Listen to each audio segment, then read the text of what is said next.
আপনি কি জানেন মাত্র কয়েক মিনিট ভগবানের নাম জপ করার ফলে আপনার জীবনে কী ধরনের পরিবর্তন হতে পারে? শাস্ত্রে এই সম্পর্কে কি বলা হয়েছে তাহলে জানুন। ভগবানের নাম কেবলমাত্র শুধু শব্দ নয়, এটি স্বয়ং ভগবানের দিব্য শক্তির প্রকাশ।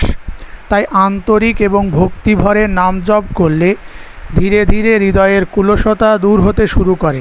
শাস্ত্রে বলা হয়েছে ভগবানের নাম হৃদয়ের আয়নাকে পরিষ্কার করে দেয়। যেমন ধুলো জমা আয়না পরিষ্কার করলে নিজের মুখ স্পষ্ট দেখা যায়, তেমনি নাম জপে হৃদয় পবিত্র হলে জীব তার প্রকৃত স্বরূপ উপলব্ধি করতে পারে। যখন আমরা নিয়মিত হরে কৃষ্ণ কৃষ্ণ কৃষ্ণ হরে হরে, হরে রাম রাম রাম হরে হরে এই মহামন্ত্র জপ করি, তখন মন শান্ত হয়, ভক্তি বৃদ্ধি পায় এবং ধীরে ধীরে ভগবানের প্রতি গভীর প্রেম জাগ্রত হয়। তাই আজ থেকে প্রতিদিন অন্তত 10 মিনিট হলেও ভগবানের নাম জপ করার সংকল্প নিন।